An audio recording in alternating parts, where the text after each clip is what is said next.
Hi everybody, this is Borna Kazerani from Melbourne, Australia.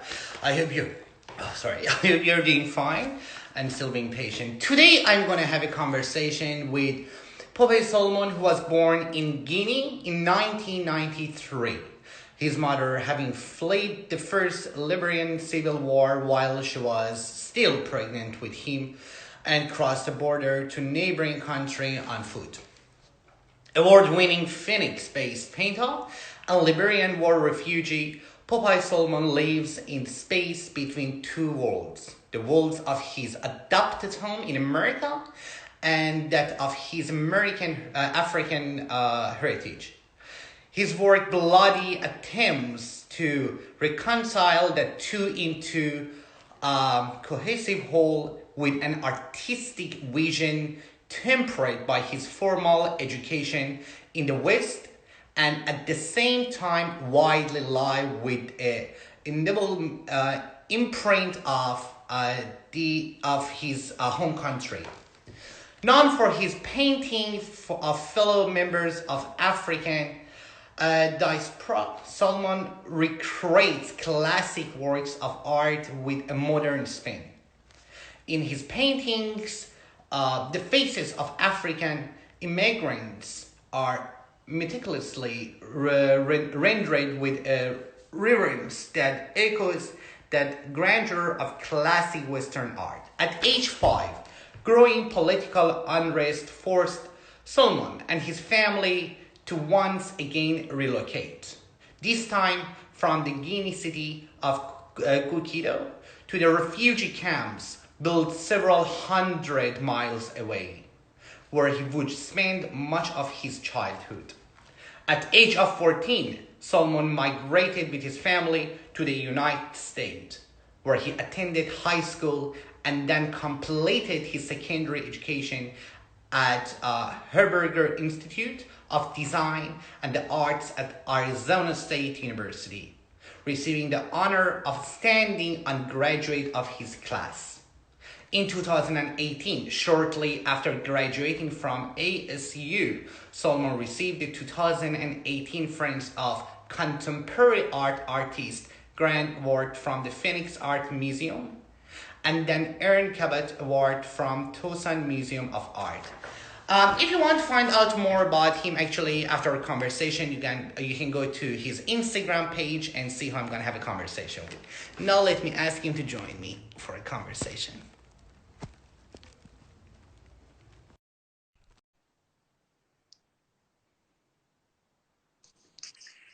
Hello, Papay. How you doing? I'm great. Thank you, Borna.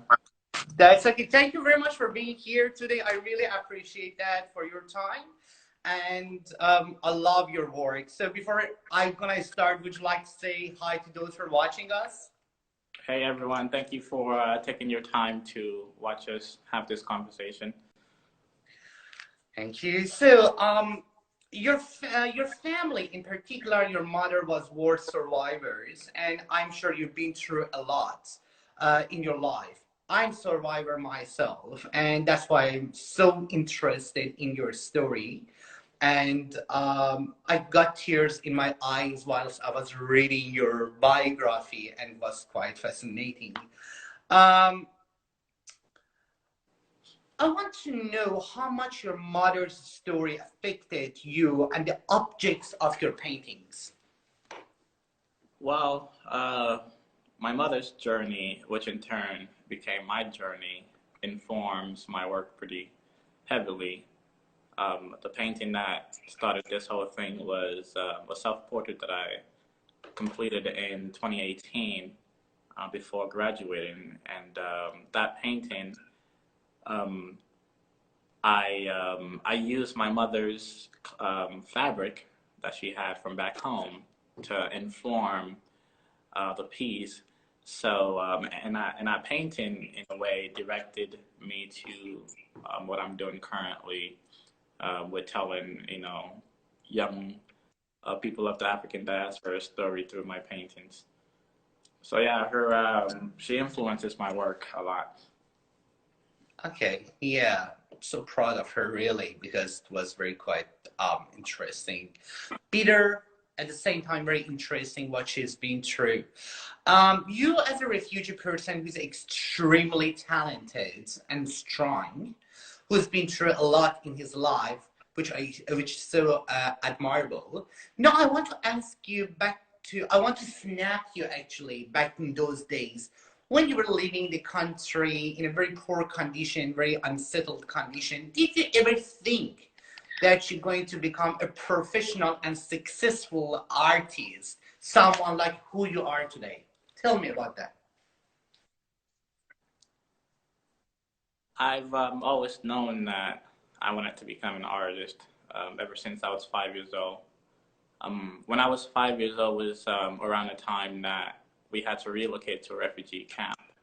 And that was also around the time that I discovered that I had an ability to draw. Although I didn't have the materials that I have available now to create what I do, I still did what I had to do by using scraps and pencils and whatever I could find to create something. Um, and ever since then, I knew I wanted to be an artist. And, I've wavered away, but I've always came back to this purpose.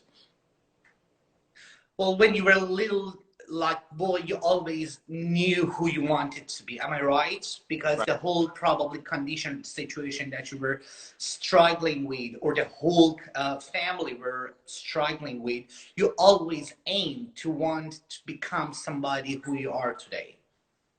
Right. Specifically an artist. I wanted to be an artist. Why? Um, I don't know. I, I don't know. If I had a choice, would I be doing this? I mean, yeah, I don't think I was honestly given a choice to not do this. I've tried doing other things, but this is it for me. So, And your family were quite supportive in regards. Am I right? um, for the most part, yeah. When it first started, the African parent mentality um, is basically if you're not a doctor, a lawyer, or Yes. something along those lines, then you're equated to a failure or something. So I needed to prove myself before gaining their support, which, I'm from a hardworking family, so in order to do something outside the box, you have to prove yourself, which I was happy to do. And I'm sure you were struggling a lot, in particular in the situation that you have had. Well, it wasn't the best. It wasn't the best, and I've seen a lot. But at the same time, I feel like what I went through informs how I think about situations and even compositions. It wasn't the best, but I'm glad it happened. Let's put it that way.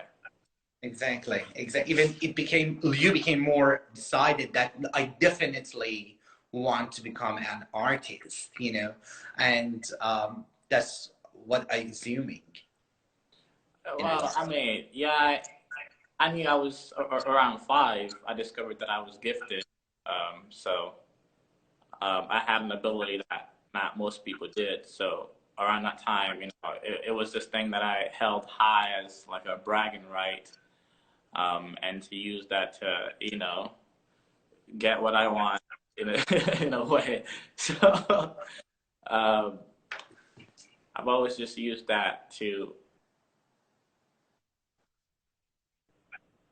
express myself, and I feel like that ability is something that everyone needs, and that I'm lucky to have. Okay, well done. Yeah, I'm lucky we've got it. We've have artists like you actually on this planet. Well done. People like you and I, me, who've been through a lot in their lives, see the world differently. In particular, in such a crazy situation regarding of COVID-19. What inspires you to keep doing what you're doing?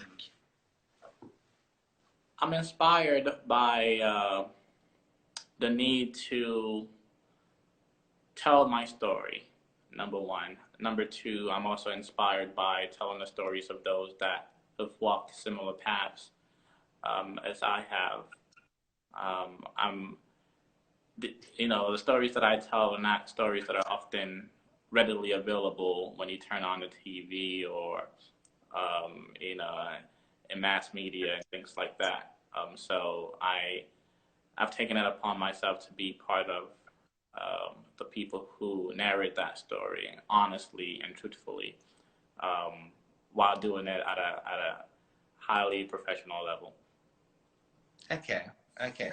And it really doesn't have a much impact on what you're doing. So, because we as an artist, it's like we're kind of isolating ourselves when we want to create something. Right. And it no matter that we are isolating ourselves or something happens like now, what we are dealing with. Right. I mean, And for us, this is typical. We're often locked up in the studio anyways, especially when there's a deadline. We don't, not often do we go outside. Well, we go outside for walks and things like that to take breaks. But when I'm getting ready for a project, I'm not thinking about, there's this party going on here. I'm in this, yeah, I'm in this space already. So it's not really a big deal in a sense for me. yeah, exactly. So, what do you want to convey through your paintings? What's the message you want to people when you're looking at your paintings and your artworks? What's the message you want them to receive or to get from? Well, my works are very tailored to the people that I'm painting specifically. So when viewing my paintings, I would hope that one would be able to see the person that I'm painting as first and foremost a human being, um, and not just a face, an object, or however some people consider paintings to be. I like to, I strive to paint their essence, like my sitters. I try to paint their essence so that way when you stand in front of them, you get to see who they are as people. Um, and I use other mediums as well. I use audio to record these people so you can hear their stories and get to know who they are as people first and foremost. And my goal is to, in a way, diversify the story of young African immigrants in the diaspora. Mm-hmm. Because normally there's only a single story, right? These people came here because of war, because of poverty or something like that. But my goal is to diversify that story because not everyone came to the States or abroad for reasons that I did. Some people just came here solely for education.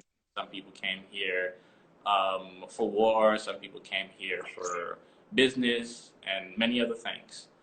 So my intention is to, broaden those stories and shed more light on who we are and what we do. People like you, that was actually a very good example because some people like you, they don't have a choice or they never had a choice. Like they had to leave their motherland to go to somewhere else to like spend their creativity and skills. That's what exactly happened to you and to your family. Right. Yeah. Some of us don't have a choice, and some of us do. And regardless of where you stand, the story matters. So I tell the stories. Yeah, and what should be characteristic of the people you want to paint from? I mean, in their stories fascinating you that you want to paint their faces. I'm sure you don't like choose randomly. You think and you choose in particular that I'm going to paint hers or his face. How do you select people you want to paint? Um, I don't really think about it. It's it's something. I mean, I think about it eventually, but the initial spark is just that, a spark.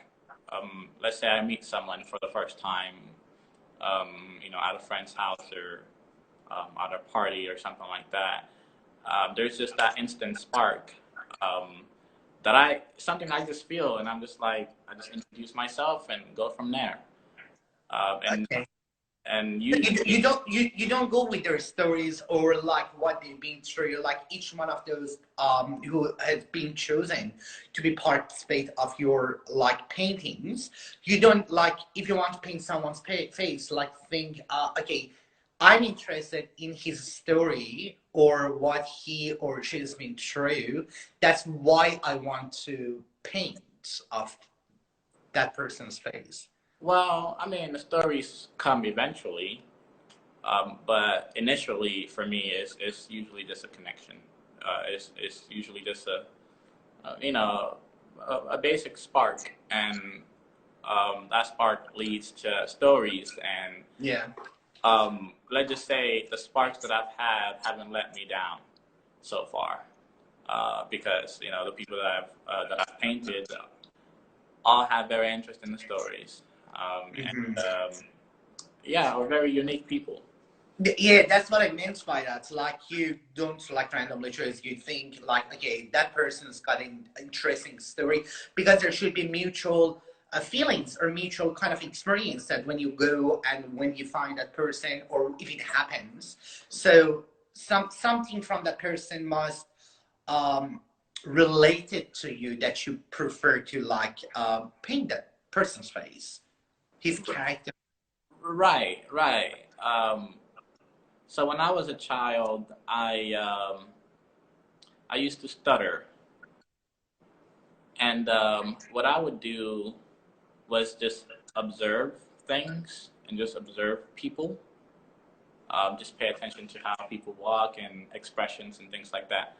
You can tell a lot about someone without even saying hi to them. So I think what's happening now is I don't need to sit with someone to kind of have an understanding of who they are.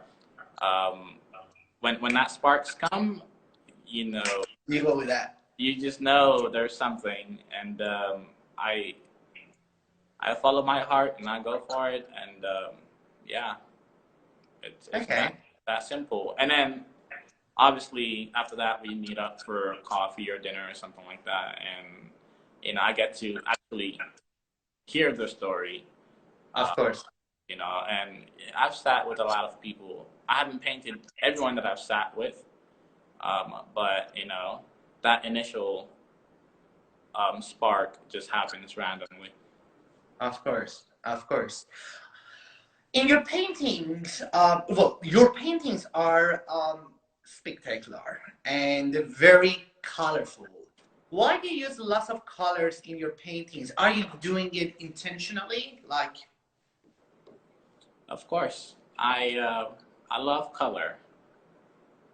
I love color, and I think the reason why I love color is because you can use color to get a lot of things across. Um, you know, you can use color to get across personality. You can use color to get across current like life situation and things like that. Just who the person is. My colors are usually inspired by the sitters themselves. Like, let's say basic things like what their favorite colors are, okay, um, and what colors go with those colors to make a composition. Um, when I was back in school, I enjoyed my color theory courses, so um, I guess that enjoyment is still happening till this day because I use color um, as much as I can to narrate those stories. okay, all right, that's okay. Okay. Did university help you to become a better artist, or because I don't believe the university can much help you nowadays to for artists who are talented or gifted, somebody like you, to like because if you want to like learn about what you're gonna do in the future, so you can do self-study a lot. In particular nowadays, that when there are lots of um, sources are available through the internet, you can read it, or you think differently. Like if you had a choice, did like if you have a choice right now, if you were like back in a few years ago, did you want to go to uni or think no, it was just wasting the time, and the time that I started practicing, actually I've learned a lot, and it was not necessarily for someone like you to go to uni. Well, I think that university was meaningful, and if I had a chance to do it again, I would. And the reason why I say that is, for me, I initially went to college to have a studio space. Um, honestly, And find more connection probably, am I right? right? So I initially went to college to have a studio space and to have to be surrounded by people, who were focused and who had a goal that they were chasing. Just that energy. I wanted to be around that. I wanted to be surrounded by that. And so I went to college for that. And when I did, I I had a few professors that in a way changed my life, um, in the ways that I think. So instead of I learned how to paint primarily at home before I even went to college. You know, um, so I already knew a lot about painting, a lot about oil paintings and all of that before I went Mm-hmm. to university. So I didn't really go to learn how to paint. I went to in a way get focused and maybe dive deep into who I am and what I wanted to do. Mm-hmm. And that I definitely got that when I went to, to To university. college. Yeah, to get my BFA. And now I'm actually thinking about going for my master's, and get more dedicated and get more focused. Maybe become more advanced. It's all about advancing the ability to to express yourself to the degree that you want to. And I feel like university is a good place to do that. Right, right. There are lots of messages, questions coming through. Thank you very much, but let me finish my questions and then I will go through those questions. So, um, now I want to change the atmosphere a little bit. So, we get to the point sometimes in our lives where we lose our hope. I want to know what helps you to get back on your feet again. Oh man, that's a tough one. Not really tough, but it is tough. It shouldn't be tough for you actually, because you've been through in such a really critical and crazy circumstances since you were growing up before you migrated to the United States. For you should be, I think, or assuming actually your perspective or your point of view can be quite different. But what Yeah, do you I mean, yeah, that's true. My life wasn't always bad. I can tell you that for sure. It wasn't always bad. Because I was raised in a very loving household, and I was raised by very strong people, people that would go through anything. So um, yeah, now um, what do I do? Well, to stay motivated, I do a few things. One thing that I've caught myself doing a lot for the past Mhm. few years is I usually, like, when I wake up in the morning, and I'm getting ready for the day, I Right. usually listen to people that inspire me, people that I'm motivated by, people that have done great things in their lives, people that I look at and I want to be like. I like to, in a way, surround myself around that type of energy, and so I watch and listen to interviews and um, things like that. to keep me Like going. information or affirmation or kind of positive and inspiration like clips or podcast or this sort of things. Exactly, exactly. Things like that. You know, I get to hear stories of when, the people that we consider great, of when they had a challenging moment that they had to overcome. Things Right. like that just, in a way, becomes like a reminder that it's not always going to be easy. Um, you're going to have some tough moments. Like, life is never easy. Even if you go through the worst, there's going to be more. So there's That's true. always there's always something. So I like to, listen to that, and that's in a way my daily dose of encouragement and motivation to keep doing what I need to do. Well, that's what I do as well. So I listen to the music or listen to the podcast. Podcast helps a lot, Right. and just listening. And also sometimes when I'm feeling quite down, I listen to people's stories who've been through like extremely down. Because Right. sometimes I get to this point thinking I'm so miserable.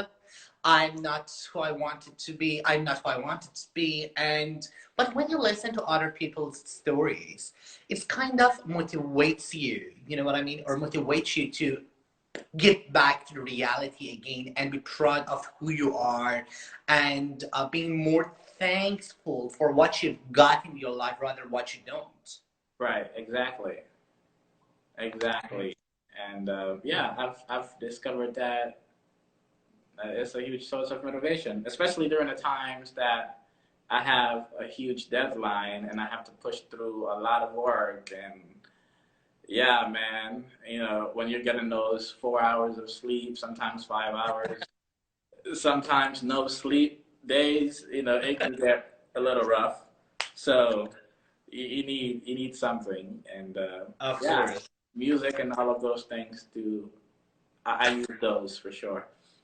Absolutely. So, does the environment and conditions in which you live influence what you want to paint or recreate?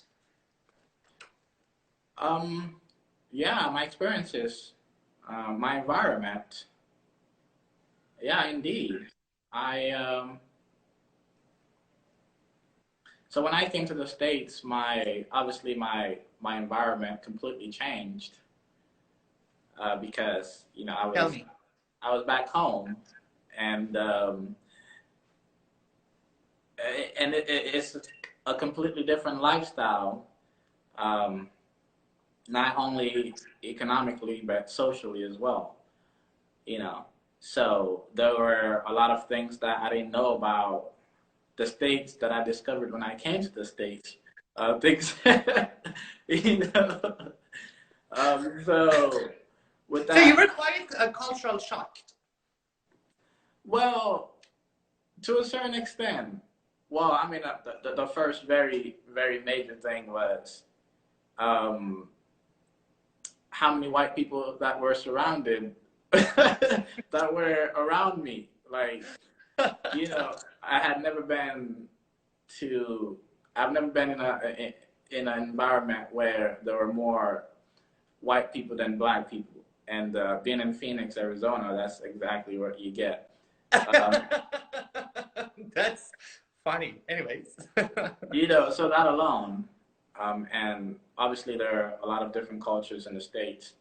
Um, the whole struggle of figuring out what it means to be an young African living in the States is quite a journey. And that journey and the journey that friends of mine and people who walk the same or similar paths go through definitely inspire what I do quite a lot. And those stories, well, you can Of hear that course. inspiration in those stories for sure. Yeah. Of course. No, that's very understandable. Even when I was living in America, actually, that was very funny. I experienced living in America just for a year or so, but I know what exactly you're talking about. Different accents, different skin color. Let me get one of the questions here. Okay. Uh, oh, there are a lot. Oh, that's very interesting, actually, question. What is your definition of racism? Very relevant to what you're talking right now. Wow. Okay, What's right. my what's my definition of racism? Tell Man. me, tell me. I mean, well, first of all, let me say that when I was back home, I didn't know what racism was until I came to the States. And the way I learned about racism was one day being told, one day in high school with my friends. So I had a group of friends. Well, I mean, I had many groups of friends, right? But on this day, I was surrounded by my African brothers and sisters. So after school, we had this group where we just hung out for a little bit just to connect before separating to separating. So this day in particular, we were having fun and just hanging out, and someone came to us and basically told us to go back where we came from. So that was kind of a rude awakening in a way. Um, so yeah, if you live in the States, you know what racism is. I understand. Of course, I was kicked out of the store. Actually, I was going to buy something. They were asking me to show my Texas. I back then I was living in Plano in Dallas, and then they were asking me to show my Texas identification. I wanted to buy alcohol for friends, and they were just. I said, "Well, I'm from Australia." And I'm glad I didn't say that I'm from Iran originally. So I said, well, I'm from Australia, and I don't have. I've just got my like driving license. I was kicked out of the store twice. I said, okay. And then I started learning where the like racism, the whole concept come from. It comes from ignorance. Like you know what I mean? The people who don't want to understand about people like you, like me, or like a million of different people from different part of the planet, different part of the world. And yeah, I've experienced racism actually in America, and then I thought, well, why? And I used to get angry, like, why they're doing this? You know, I'm one of them, but yeah, my color probably is a little bit different, but I don't care. And then I start study about them. I said, oh, okay, so it comes from ignorance. Yeah, are the people they don't want to accept, they don't want to know. So, and then I stop like having conversation. I stop like convincing people because people who don't want to listen, they don't. They just switch off their like their their mind and they don't want to be. Said, oh, all right, so if they don't want, they don't want. And tell me about the experience that you had. You had different exhibitions. Am I right? Yeah. Hmm. What do usually people react or say to you regarding of your paintings, regarding of your the things that they're watching? You know what I mean? What is their impressions? I normally get very positive reactions to my paintings and my work. Um, yeah, it's never really bad, not in my opinion at least. So yeah. Okay, well, that's good sign. Um, okay, I go through one of those questions. Well, he answered lots of questions regarding of your works. Um, Phoenix, do you get? Is it easy to? That's actually my questions as well. But is it easy to get to be funded through the government or through the Phoenix community for immature artists? What I think the question is like that: if you're a mature artist and you don't have much money to get your equipment or stuff, is that easy to get funding from the city that where you live? Yeah, there are a lot of grants and things like that in the city. that artists can apply for if they're not selling work or gaining income. Yeah, there's quite a lot. I For me in particular, I've I've been lucky enough to sell my works and um, stand out sometimes, most times. So Right. um, yeah, but there are definitely grants and things like that that artists can apply for. Okay. Papay, I have no further questions. So, is there anything else that you want to say that I didn't ask you, maybe? Well, let me think. Let me think. Think.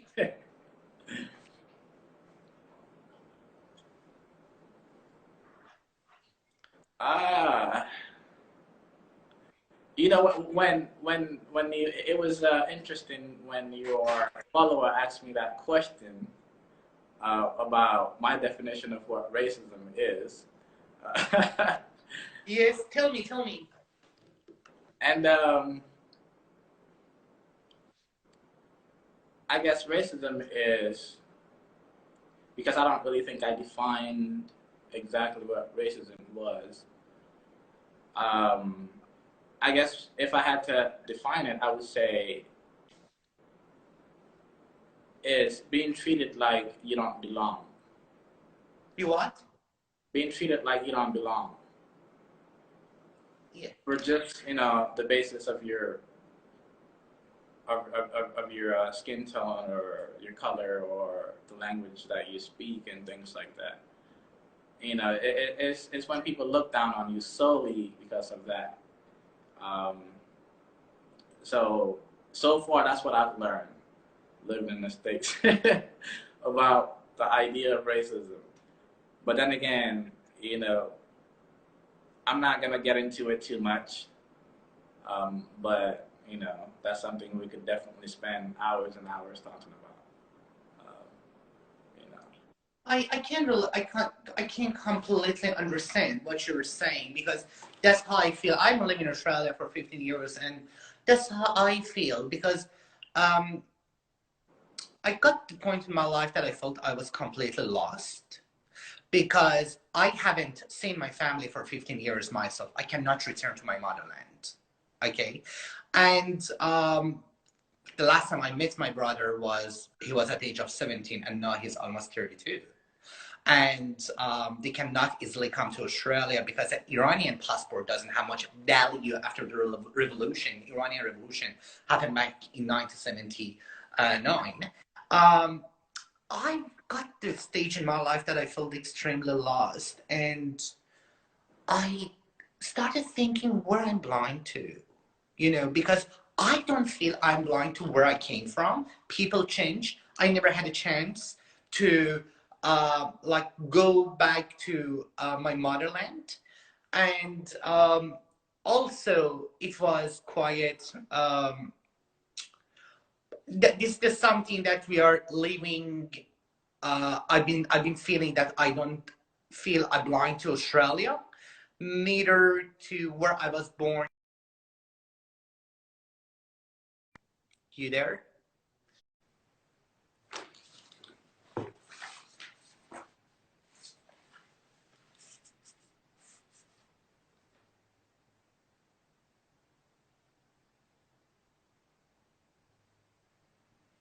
Yeah, all right.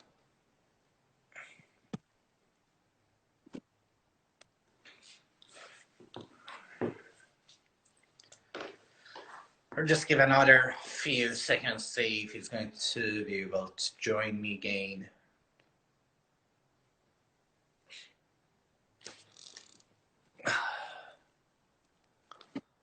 Papay, where are you?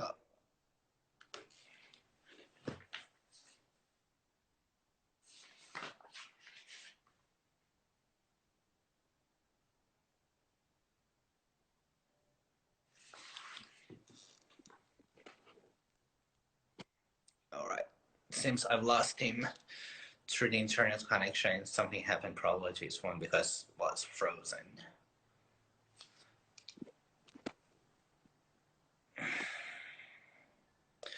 Anyways, apparently I can't have him. I've completely lost he's completely lost the connection, internet connection. Well, I have to say, I have to wrap it up. So just give me. Oh, it's here. Hey, What happened to you? I am so sorry. I just had a little, technical malfunction here. That's absolutely fine. No problem. So you remember that what we're talking about? We're talking about your experiences living in Australia. Exactly. I don't know how much you've heard. So I don't feel I got stage. I'm just briefly gonna tell you what exactly I was talking about. It's like I got the stage in my life back in like a year ago that I felt like I don't feel blind to my motherland anymore. Where I was born, and also I don't feel I'm blind in Australia as well. I'm kind of in the middle of like in the middle, Right. and which is okay sometimes, you know what I mean? Right. And it means that I can't adjust myself to any new condition, you know what I mean? Right. And it's not like that I'm completely obsessed with Iranian culture or Australian culture, or when I was living in America, like with American culture. Do you have the same feeling? Oh yeah, definitely.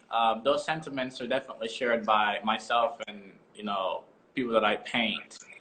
So we're actually in this new realm of identity where obviously we don't belong to anywhere, right? And especially for me, I when I was in, I think, high school, I started to realize that I'm at a point where I cannot really go back. Well, I can go back home, but I'm often looked at as this American boy, right? Yeah. So I'm not really ever gonna be Liberian anymore. And in the States, I'll never be, an African American because I am not, right? Right. But then, and obviously I cannot be white, So I'm in this new thing. So now we're global citizens in a sense, where we Yes. don't really belong anywhere. We're just Yes. here, Absolutely. everywhere. So Absolutely. yeah, those sentiments are definitely shared, and yeah, I like to tell those stories. Even though I primarily paint young African immigrants, I'm sure there's a lot of people from other places that relate to the sentiments that they share. And although let's say I'm not painting someone from where you're from, you can still connect to an African guy on a canvas who shares the same story as you do. Right. Thank you so very much for your time. I really appreciate. Did you like the conversation? Oh yeah, it was a relaxed conversation. It was fun, definitely. Thank you very much. I really appreciate that. I love your voice. Keep doing it, and I hope I see you one day in reality. In real Sounds life. like a plan. Thank you for inviting me to have this dialogue. I appreciate it. Anytime, anytime. Thank you, and have a lovely night. Yes, night. Thank you. All righty, we shall talk later for sure. Ciao. Bye bye. Bye bye. Bye. Uh, Thank you very much for watching us. I had a conversation with amazing painter and artist Papay Solomon. And if you want to find out more about him, actually, you can go to his Instagram page and find out about the conversation with. Thank you, and I'm sorry that there are lots of messages that actually came through. I'm sorry that I can't read them. I really appreciate that, and have a wonderful day. Stay safe and looking after yourself and your family. Bye.